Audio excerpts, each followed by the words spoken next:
Okay, so with this, we're now 2 minutes past the hour, and we're ready to start. I think that some more people will be joining in the next few minutes, but we'll just slowly get started. It's my pleasure to introduce all of you and say welcome. And I'm doing this then on behalf of the entire QTOM coordination committee, and this is the Quantum Technology Open Master, and so we'll explain a little bit more about what this is and what the purpose of this is. I will show you. You can see below at the bottom the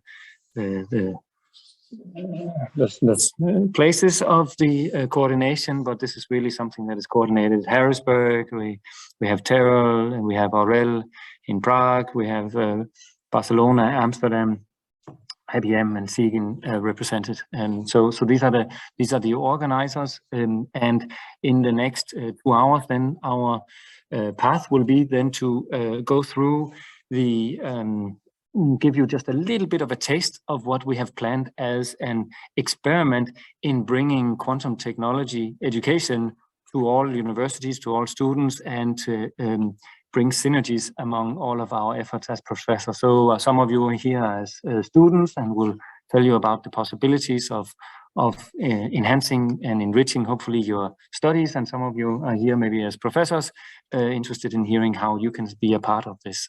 So we'll go through very briefly, Simon and I'll introduce Simon as the octopus that we are lucky enough to have here.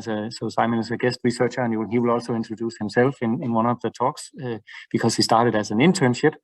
So we'll just briefly introduce this in the next 10 minutes, and then say what this is all about, what the possibilities are, and then we'll dive straight into giving some hands-on experiences from people who have done internships and projects. There'll be a Q&A, and then the last hour will be really focused on what this is all about and the enthusiasm. So we'll have a number of breakout rooms, and if you go to the next slide, Simon, then we can see the different breakout rooms that we have. And so what we are trying to do is for this launch day today, to assemble just a few of the people who are participating in this pilot project here, and researchers with whom you can interact during the next semester, and they will give just a little bit of taste in each of their breakout rooms. One on quantum computation, where you'll have Fabio from IBM and Andres talking about the quantum computation angle. We will have Aurel and Roberta on the quantum simulation, and Terrell and Laszlo and Peter on the quantum communication. And then there will also be a room where you can log in with just Simon with just specific questions. So 3 rooms are the science questions, and they are going to tell you what they really love about their theme. Okay, next one is what the background of all of this. Just very brief introduction to all of you. If you are here, then I hope that you've heard about quantum physics and quantum technology. And it really was a process that started almost a half a decade ago with a number of researchers that really tried to sort of across Europe to come together and explain what this quantum technology revolution could do to Europe and to the nation, to the globe, and also to the university, both in terms of research, education, and industry. And out of all of those inputs came the Quantum Manifesto. Out of the Quantum Manifesto came then the Quantum Flagship, which is this funny logo that you have here. And what this is all about is then that you see what came out of the discussions was that there needs to be a ramp up of activities in the quantum flagship in the quantum arena, and this is a coordinated effort. And there was a strategic research agenda put together. A small sub part of that research agenda said that if there are going to be lots of research opportunities, job opportunities, then we also need to focus on how we train people to be ready to get jobs in this industry, which is already emerging, but we will see much more of that coming out.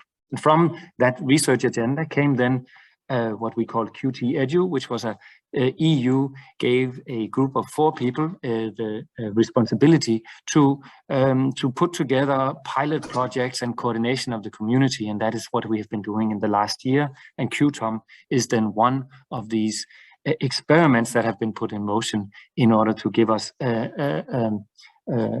synergies across the different universities in Europe, reaching as many students as possible. Okay, so what is it that we are trying to do? Well, quantum technology is something that is happening in the labs, in the theory, in the theoretical research studies, and in the industry. So this is something that we would like to put infrastructures in place so that you can take part of this. And here you can think of QTOM as one big quantum education experiment, which is to bring together universities from across all of Europe. So there are at the moment 35 partners, members, so from 14 different countries. Many of them are universities. You can see the distribution of them here, 27 universities, and as industry also represented, for instance, by IBM and Fabio, who will talk later.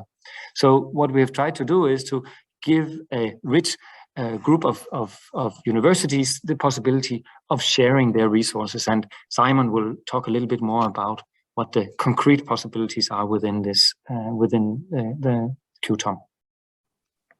Thank you, Jacob, for the beautiful introduction to the history of it. I think it's really, really fascinating that we got here from a big European effort to bring quantum technology to the future workforce. And now we're filtering down to what it is that you students can actually participate in. So these are the concrete actions of QTOM, the master pilot. So we offer formal course exchange, so lectures and seminars and courses that can be taken for ECTS credits, exchanged from those European partners that Jacob mentioned. We offer quantum events organized throughout 2022. So we're going to have workshops and seminars on all kinds of different topics that you can just engage in as one-off opportunities. We're going to have projects and internships, and these are already available, many of them, and many of them will run through the summer and through next year as well. And you can take these for ECTS credits. And in the background to all of this, those partners, those European partners, the synergies that Jacob mentioned, are developing resources for the long term, which can be used by the education community and which your university might use in a year or in 2 years' time. Okay, so all of the offerings through QTOM make use of this thing called the Competence framework, which is developed or is a developing part of the European education in quantum technology. So we have these courses very carefully matched up to which concepts they cover and to how these might help you become an expert in certain fields. So you want to learn about quantum computing, you want to learn about quantum simulation, you know to be looking for courses aligned with these topics 5.1 and 5.2. And this is a developing thing from the European Union, but it's soon to be recognized by many universities and industrial companies, much like ECTS are recognized. So you really are engaging at the beginning of a great quantum experiment. Okay, and you have opportunities to participate for ECTS or just for experience. So if you're from one of the currently 14 partners with local representatives, then you as a student can contact them to arrange your ECTS accreditation for a course or project that you can take from any one of those QTOM partners. And if you're from a university that does not yet host a local representative, we have more being added all the time. But if they don't yet host a local rep, you can absolutely still take part in the pilot. You can still take projects and internships. You may well be able to take a Lexi course, but you just will need to contact the provider directly. And you may not receive ECTS if you're not from a university with a local rep. These are all available on our website, so you'll be able to see. And if you're from one of the listed institutions, then it's a really, really straightforward process for you. And if you're from an institution and you're here today who isn't on our list, but you would love to offer some of these opportunities to your students, then please get in contact. You contact me. You can join me in the breakout room later, and we can talk about how to do that. Providers will be continuously organizing events throughout 2022. So we have guest lectures, we have seminars, we have online conventions, and they're all kinds of different things, all linked up to these areas of the competence framework, so you know exactly where these different events are taking you. And these are going to be continuously advertised throughout the year and advertised to all of the students participating in the Master Pilot. So you're going to hear about this stuff. You're going to hear about all of the activities of QTOM. And you can take fully accredited courses from lecturers and specialists in their fields. So how do you do this? You go to the website and you find a course that looks cool. You think, oh my goodness, my institution, I'm studying a master's in physics. I've never heard of quantum liquids. How on earth can I study that? And then you look at it. So you go on the website, you check, oh, okay, I could do this if I have six maybe or 9 ECTS available, or if I could do a course in spring, I could do this. You check the details, you contact your representative, and you learn, you take your course all the spring semester from Marilu, and you learn about quantum liquids in spring. And you have the opportunity to do this from anywhere in Europe. And you'll be able to take a research project. Most of these are online, so you can even take your thesis with a supervisor and group in a completely different country and a completely different area. And we have a handful with in-person travel support, and more are being added all the time. Really, there are lots and lots of projects that will be available through 2022 because we have such a large network of expertise in Europe. So you can even take these for your master's thesis. You could take your master's thesis from a completely different university, studying some really unique area of quantum technology. Okay, and these projects could really begin your career. So to do that, you can just go to the student area of the website. You'll find a list of them. Then you can contact the host and contact your representative for accreditation and arrange your opportunity. Okay, and we have a great many projects available. This is just a snapshot. There's lots of them at Aarhus University where Jacob and I are from, but there's many more from all of the partners. We have, I think, opportunities for over 30 students at the moment based on the number of total projects. So you could get involved and learn about quantum walks with Aurel from Prague. You could help us to learn about quantum education using big data and machine learning here in Aarhus. You could learn about quantum simulation. You could do this and how we can use this to study new states of matter. Or you could look at more mathematical topics like quantum optimization with Andras, and he will tell you about that in his breakout room later.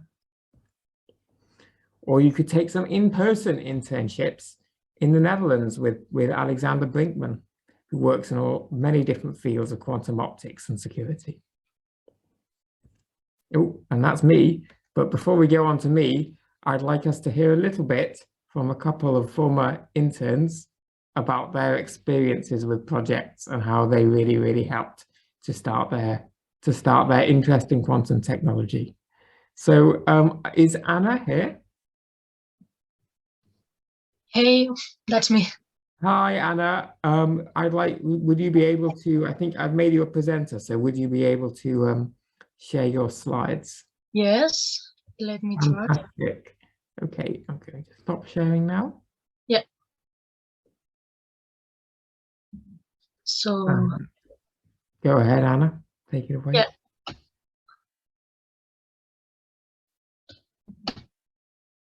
So is it working? It's Yep. working. It's working. It's not in full screen. Oh, now it is. Yep. Okay, so good afternoon to everyone. My name is Anna, and I am a photonics master student of the Polytechnic University of Catalonia in Spain. And in the following 5 minutes, I will give you some insight about the things I have done so far regarding my formation. And well, I am aware that my experience is not much. I'm just 23, but still, I think I have some interesting things to share that might be helpful to other students who have similar interests to me. Okay, so basically, as far as I remember, I have always been interested in mainly two things: science and crafts. So if you put those things together, you get experimental science. That's why the first time I could make a decision about my formation, I chose the science and technology specialization in the last years of high school. Back then I was just 17 and I was involved in my first researching project in which I used Arduino to automatize a house. And this is pretty much how it looked like. After high school, I did a physics bachelor with a specialization in applied physics in the Autonomous University of Barcelona.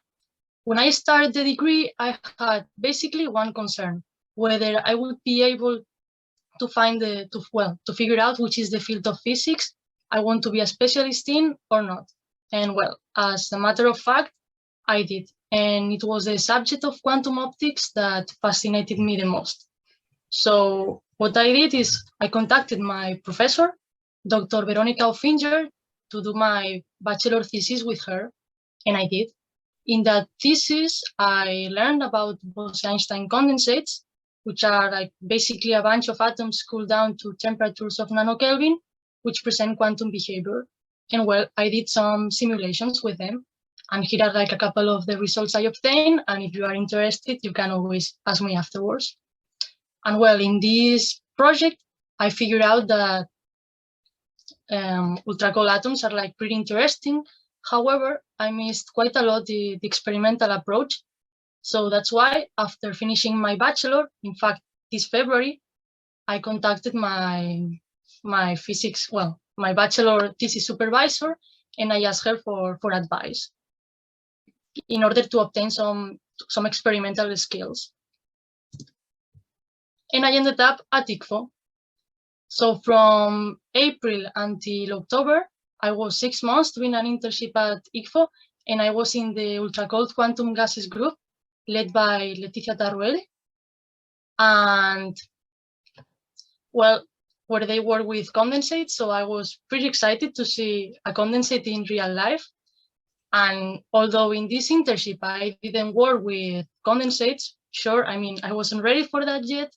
It was my first experience, my first work experience, I mean, related to physics, so I learned quite a lot. And well, in this internship, I was able to learn a lot about manipulating lasers, all sorts of electronic devices and optical devices, and these like skills that I learned. So thanks to those skills and that training, now I am like able to work autonomously in a photonics lab. And also I'm not like afraid of manipulating devices or modifying setups. And in the project that I was involved, I was like building a laser, and I also use it to do spectroscopy in this setup that you can see now on the screen. And well, this training was really useful, especially for like the lab works that I was asked to do in the master. But although like I learned a lot of lab stuff, for me, the most important part that I learned was that I could see the day-to-day life of researchers. And well, I could interact with them. And I don't know about you, but amongst neither my family nor my friends, there is not a single person who has followed a similar career path than me. So for me, it was really cool that I had people from all around the globe I could ask for advice. And in fact, this is like one of the objectives of events like this one, that they allow you to work on your networking. And well, I learned like a lot other more things in this internship. For instance, I went like to several conferences. And in one of them, I heard of atomtronics, which is something I had never heard of, and it definitely caught my attention. And also I had to do a couple of interviews, one to ask for the internship and the other one to apply for a fellowship to do my master thesis at ICFO. And those were like my first interviews ever. So you can imagine how much I learned from that too. And well, what's my current situation? I am in the first steps of my master thesis. And at the same time, I'm attending the master lectures. And well, in my master thesis, I will work with a deformable mirror to improve the imaging system of one of the labs they have in the ultra-cold quantum gases group at ICFO. And about my future, I am determined to do a PhD in an experimental group related to quantum optics, which works with ultra-cold atoms. And I am really considering to go abroad because so far my whole formation has just taken place in Barcelona. And well, that's pretty much what I wanted to tell you. I know that I still have a long way to go, but so far I would say that my main learning is that in order to get opportunities, you need to contact people whose field of expertise you find interesting. And well, at least this is what worked for me, and who knows, it might work for you as well. So thank you for your attention, and now I'm done. Thank you so much, Anna. Yeah. Thank you so much for sharing your experience. So your internship was in person, so you had an experience physically. So yes, many of the students in QTOM will have that as well, but many of them will also have the same experience online, and that's going to be what we're going to hear about now. So Alexandra, are you here? I'm here. Hello. Hello, Alexandra. So you had a very different experience to Anna with her immense number of lasers and apertures. I did. So do you want to tell us a little bit about yours? Do you have, can you share your screen? Yes, yes. Fab. And then, Okay. yes, feel free all to type questions in the chat if you have them for Anna and yes, of course. Alexandra after. I had my internship at QIntern, which was a program developed by the Q Research Department of QWORD, of which I am a member. And I had a different experience in that I was also organizing the event. So I knew the ins and outs, I could say, of how the event will function. So that was an advantage. And already, like, first advice I could give is like looking at the side of organizational side of things often helps to like lower stress levels connected with interviews and such. So the program had a specific timeline, and I think I will already try to say what I did during the internship here, because my tasks that I had to perform were different depending on the time of the internship. So the internship lasted from July to August 2021, but we've just recently stopped working on our project because it was finished. First of all, there was the application and recruitment process, which was stressful, and was stressful for me because I also had to coordinate the whole thing. And I'm sure that like this recruitational process also might be stressful for people. But there's a lot of options, and applying for a few projects might be a good idea to lower stress levels. And during the interviews, I would say that it helps me to be active and ask questions and not be afraid of being wrong, which I often am. And I found it useful to just ask something if I didn't know it. And well, then I got into the project that I wanted. And first of all, we had the introduction to the project. And then learning started. So it was pretty much most of the internship was the learning part, where we just had the literature of the subject and we had to read it. And then we met and talked and discussed what we didn't understand. And that was very exciting for me, this part. And I think that it's useful to know that this is like the big part of the internship at starting level, is just learning. And it also can be very exciting. And then we talked about what we are going to do and how we are going to tackle the problem that we had. And when we established this, we started doing some experiments and then writing the paper. This was quite a fast process, honestly. Writing the paper was also a very important experience, I think, especially considering I want to be a researcher in the future, and knowing how the cooperation works and how to work in a group and how to coordinate everything was very useful for me. So I really recommend it. Then we had the Q-Intern closing event, which was very nice. We had to prepare a presentation where we talked about all we've accomplished so far. And I would say it was a very nice time to basically show off, like that we did something that was worth showing.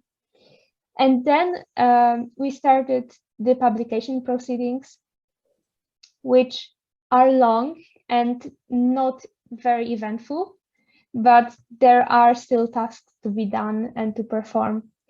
And this was the basic timeline of it. And now I can tell you in a very shortened way what the project was about. I would love you to tell you more, but we don't have time, unfortunately. There's the Arxis link if anyone is interested. And of course, anyone can message me and I can tell them about it. So the very short introduction of the thing is that when we have quantum computers, they are very noisy machines, much noisier than their classical counterparts. And we can tackle this problem by introducing algorithms on the machines that try to mitigate the noise. And we can see it in our approach, something called the stabilizer formalism. We see it as applying the basic gates of X, Y, and Z randomly, gates that we don't want. And this is why we have to find what gates have been applied in. It's a simplification, of course, but that's what we are trying to do. But our problem has another layer that very often the error channels, which is basically the space that we are performing quantum computations in, is asymmetric, which means that Z errors occur more often than X errors. And we are trying to tackle this problem somehow. And what we basically did was create a structure that was based on the already known surface code. And the structure is seen on the picture in the presentation. That is a rectangle that we can fit so that it corresponds to the noise asymmetry. And did it work? Yes, there were some very interesting phenomena that happened that we didn't expect, but it improved considerably the way in which the errors occur. So that was that was a simple task, right? Basically what we did was make a rectangle from a square, but there's much more to it than just writing this down in a paper. So to say what I learned and gained and what people who might want to apply might gain from an internship such as this. First of all, of course, a deeper understanding of the matter that you're working on. That's very obvious, but also one of the most exciting parts. Other is an idea about how research projects are conducted. In contrast to Anna, I am more focused on theoretical work.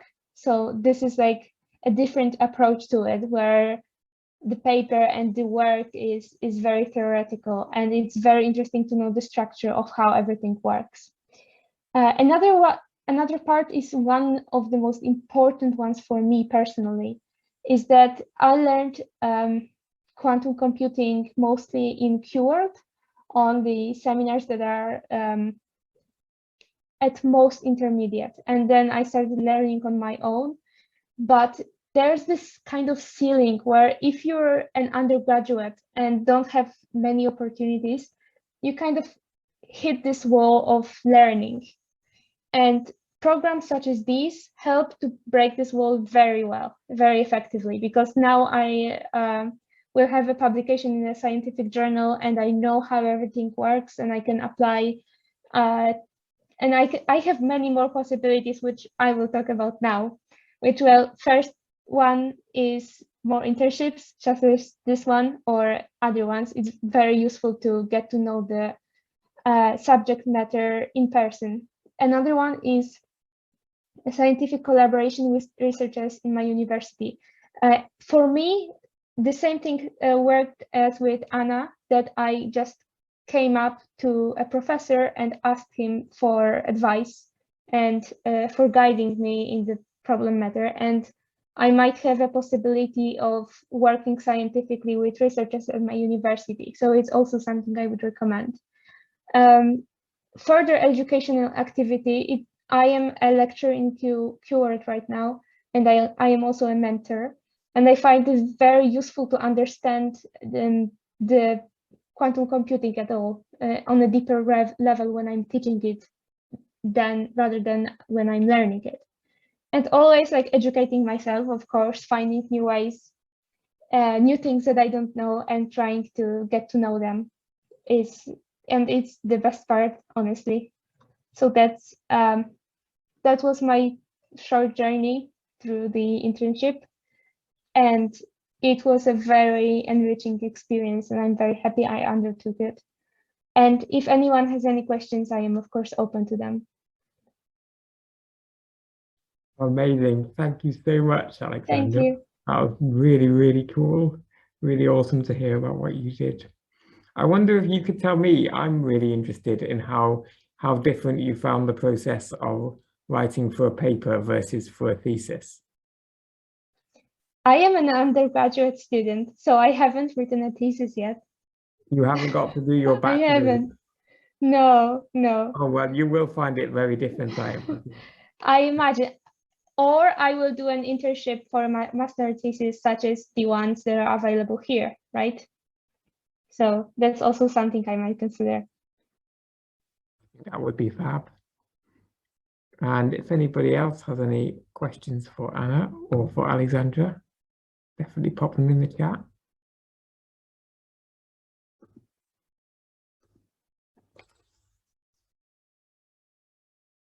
If not, I will talk a little bit about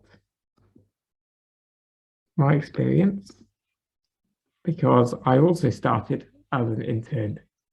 So this is me. I'm Simon. You've met me now, and I'm a researcher in physics education at Aarhus University. But I would like to tell you a little bit about how I got here, because I also was an intern for my project initially, and it's really sort of launched my career, I hope. So maybe this is the kind of thing that you can get out of an internship with QTOM as well. So I applied to Jacob with a very, very general call for internships that they had listed around teaching quantum physics and quantum technology in the future. And I said, can I study something to do with like light bulb moments in learning quantum mechanics? So in my master's degree, I studied misconceptions in quantum physics as part of my master's thesis. So I wanted to look at how we can teach physics and quantum mechanics in these ways that really help you to have these light bulbs of understanding that you get when you picture a block sphere as a thing moving on a sphere, right? So these moments that really stick in your head. And Jacob and Carrie, who were my supervisors, and I was remote initially, but before long I moved to Denmark. They came back to me and said, yeah, we'd love you to study that, but we also have another task for you. which is to help us with the organization of this master pilot called QTOM, which involves remote internships, seminars, and content generation from the community in Europe. And I thought, wow, that sounds cool. And so before long, I had to spend quite a while digesting all of this material and understanding exactly what it is that's been going on in Europe. So this has all been happening before I arrived. All these people had got together to start thinking about how we can do ECTS from Europe and how we can get involved from Barcelona and how we can help in Denmark. And so I had to get on top of all of this and eventually work up towards organizing and putting together the website and putting together the material which students can access in 2022. And so yes, there's a constant array of to-dos for me relating to QTOM. It's been a real learning process because I've also been involved in this matching up of the competence framework to the different course offerings. So I've had to learn about these diverse areas of quantum technology that I've never really heard of before, some of them. I didn't know much about quantum simulation at all, but I've had to learn a little bit about it, and I've got to really speak to lots and lots of amazing, passionate experts in their fields about what it is that they do and about how to translate that to courses and things that we can offer to students. It's been really cool and interesting for me. And I've learned about the history that Jacob talked about how these kind of European projects work, how the money comes from the European Commission and how people think about things that we want to do and turn those eventually into opportunities for students through projects like this. So it's been a really fascinating journey for me. And I've also started on some of my own research. So I also looked at games and how we can use them as teaching tools for physics, some in quantum and some in more classical physics. So here's a game developed here at Aarhus University called Potential Penguin. And it's about potential and kinetic energy. It's got a cute penguin, and the cute penguin moves in a potential landscape that you can modify with these arrows. And there's a little readout in the bottom left, which displays the energy, the kinetic and potential energy of the penguin over time. And in order to win at this game, you have to get comfortable with how to add and remove energy from the system and how to change between potential and kinetic energy. And so I wondered whether these UI features are a good thing for helping students to learn about kinetic and potential. Does this game, if they play it, do they get a greater insight into concepts in physics? This is at high school. So we're using eye tracking to study how students use these different UI features on the game. And you can see these points here are the gaze points where students have looked at over the course of playing the game. And we have other games developed at Aarhus which are related to quantum physics, and we hope to take this approach and to see whether the understanding of the potential landscape that we developed in classical physics translates over to the quantum potentials. So something we're working on here. And I've also been refining and testing a concept inventory, which is a standardized assessment tool for misconceptions in quantum mechanics. So something I started to work on during my master's thesis has been refined here with experts at Aarhus University. And what we basically have is a big multiple choice assessment, which each different response to each of the 14 items in the quiz represents a different way of thinking about quantum physics. And so by having students complete this, you get a very quick and easy picture of their understanding of the course. And then you maybe, as a lecturer, you give this to 30 students and you find that lots of students believe that stationary states don't evolve in time, they just sit there. And then you think, oh, blimey, I didn't maybe emphasize that enough when I was teaching this course. This is something I can address. So we looked at this, and each response to each particular item is coded with their particular misconception that the different students have if they give that response. So that's been my experience with my internship, and it's led much like the others to not only to opportunities in building my career, but it's really where I hope to go. So yeah, it's wonderful to talk about this to you all. So wonderful. Thank you all for listening, and thank you so much to Anna and Alexandra for telling us about your experiences. And now I really hope that lots of students from QTOM can get involved with projects which can give them the same kinds of opportunities. If any of you take a project through QTOM, I think you have a wonderful opportunity to enhance your career. So we're going to have we're going to open the breakout rooms very soon, actually. And then we will hear from the experts who are actually offering the courses and projects through the pilot. But just before that, I'm going to host some Q&As or some common questions that we've had. I can answer all of these ones, and if you have others, just send a message now, or send a message to me, or come and find me in the breakout room where I'll be having a cup of tea for the next hour and taking questions for anyone who wants to chat about the pilot and how to get involved. But for those of you who are curious, you might ask, are the courses and projects that are available open to bachelor's and PhD students too? And the answer is yes, absolutely. And for ECTS accreditation as well.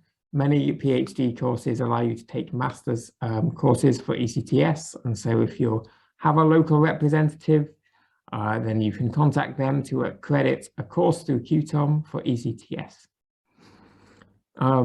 What if you are from another institution and you haven't joined in the pilot? You're not from one of the 35 in Europe, but you'd love to offer some content through the pilot. Absolutely, it's an open pilot, it's an open project, so new people and new providers are most welcome all the time. We're growing, and we hope to grow into future years as well. So if you can offer opportunities to your students, or you want to offer opportunities to students throughout the rest of Europe, then QTOM is your platform to do so. And you just have to get in contact me on the pilot email address, or you can find it on the website as well. Okay, what if my university doesn't list a local rep? The answer to that is that you may well, if you're a student, still be able to take projects or courses, but you may not receive the ECTS accreditation. That's to be organized by the local representative. If you're from a department that has not yet listed a local rep, then maybe you can get in contact and we can try to arrange it. And so more and more students can have opportunities to take projects and courses for ECTS as well. Do some of the projects have travel support? Absolutely. We're working on this. It's on a case-by-case basis at the moment, but many of them do have travel support, and particularly those which are internships in the summer, you might well be able to go in person to those. And if I'm a student, how will I find out about the events which are organized in 2022? I mentioned earlier that there are continuously organized events. These will be circulated to you by your local departments, because we have a master's thesis symposium coming up. We will have career development opportunities. We're going to have new workshops opened all the time. So you're going to get to hear about these opportunities from your local departments. And where can I see new projects and courses? On the website. So we can be consistently updating the website with new projects, new courses that are available. And we'll also post on the Twitter. I haven't added this, but we have a Twitter account. It's Join QTOM. And we will also advertise for our new projects and courses when they're available on there. And many, many, many more being added throughout 2022 and this season at the moment. So you'll have opportunities to take them all the time. Amazing. We have a couple more questions from the chat. Let's see. Can people that are between bachelor's and master's participate in the lecture programs? Absolutely, Frederick. Yes, you can definitely, you can take the courses from between bachelor's and master's, but you don't have any need for ECTS if you're not enrolled on a course, but you can definitely take them. Absolutely. And the projects as well, of course. Can people from outside of the EU take the courses and projects? So if you're outside of one of the 35 partners, you may be able to take the courses and projects, but it depends on availability, with the partner institutions getting priority for their students. But you can just contact the providers to find out more about that, or contact me directly for the lecture courses. All right, fab. If anybody else has any further questions, please pop them here for me about the pilot, for Anna and Alexandra about their experiences, and for anybody, for anything else, we'll take a quick break otherwise, and then start the breakout panels.